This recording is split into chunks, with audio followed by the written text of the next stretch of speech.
Hello friends, lots of information for you. Gonna try and not make this too long. We'll see how that goes. Wow, wow, wow. 2020. Am I right? Crazy times. Quite a year. I'm an overthinker.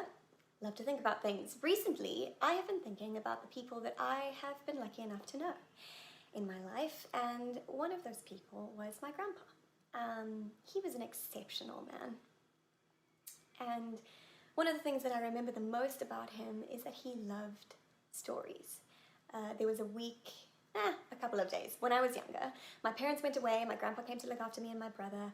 I had the misfortune, or the fortune, of getting horribly ill, had to stay home with grandpa.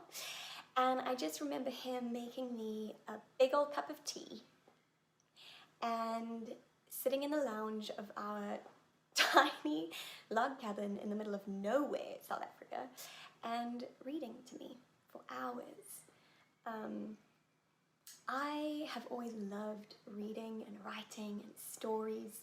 I think because I realized that they are not just a means of escape from the world and all of the stuff that's going on, but they're also a means of bringing magic into our world, into the here and now, of finding it in the mundanity, in the lounge of a tiny log cabin in the middle of nowhere, South Africa.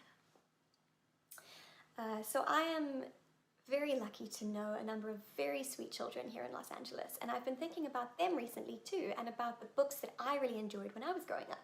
And the one book that popped to mind, you may have heard of it, it's a little classic called The Lion, the Witch, and the Wardrobe by C.S. Lewis. Really good book.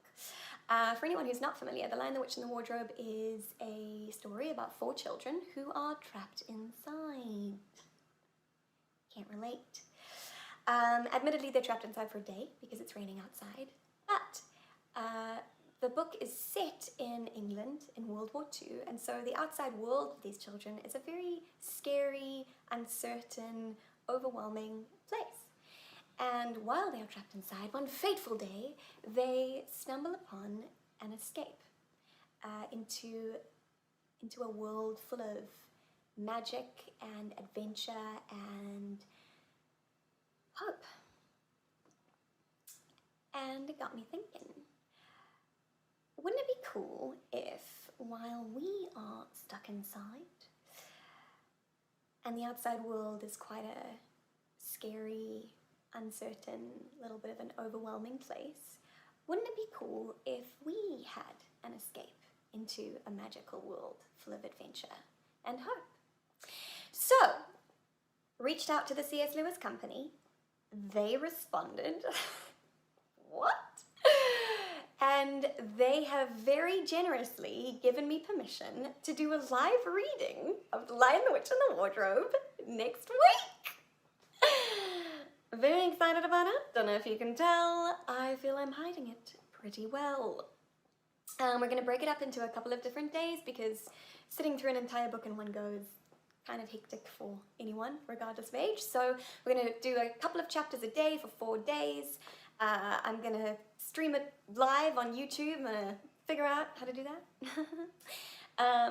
I will put all of the details in the description so that you guys can find those easily, but in a nutshell, next week, Tuesday to Friday, like 11:30 to noon-ish for California time, evening-ish for South Africa and England time. So, if you know any children, or if you have any children who you think would enjoy a little story time, or, parents who would enjoy a little break, let them know.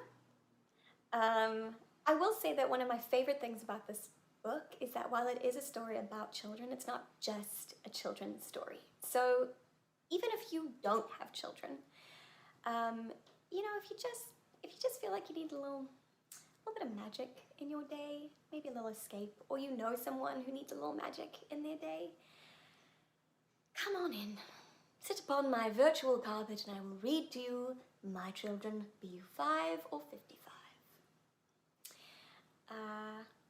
yeah, I should give the disclaimer that I have done a little bit of voiceover work, but I am by no means a voiceover expert, and I am not a professional audiobook narrator person. There are people who have trained extensively in audiobookery, and they have no doubt created a masterpiece of The Lion, the Witch, and the Wardrobe in audiobook form. So if you are looking for a professional, I will put a link below to the audiobook, and you should definitely check that out. However, if you just want, 20 to 30 minutes of your friendly neighborhood Amy reading you a story, that's what it's gonna be. So you just come on in. Yeah, huge thanks to the C.S. Lewis Company. It is very, very generous of them to let me do this. I am very excited for Tuesday. But in the meantime, happy Good Friday, happy Easter for this weekend. Easter is my favorite weekend of the year.